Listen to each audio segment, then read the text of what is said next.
It's so stupid. You nak kelang kabut, you nak use your Face ID, you nak type in your password.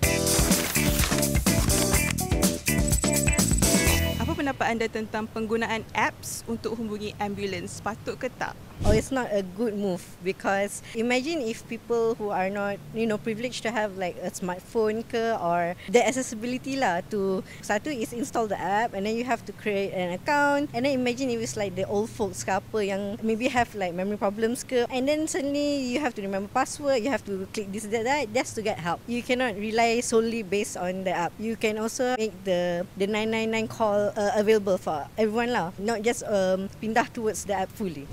Sepatutnya tidaklah sebab kemungkinan besar dalam apps tu mengalami masalah macam teknikal, jadi ini melambatkan proses untuk pesakit ataupun mangsa untuk mendapatkan rawatan dengan segera lah. 999 is only used for emergencies. It should not be on an app because let's say like I'm somewhere that doesn't have Wi-Fi or like suddenly my data is not working. It needs to be accessible. Like most people have a phone, but not everyone has like a smartphone.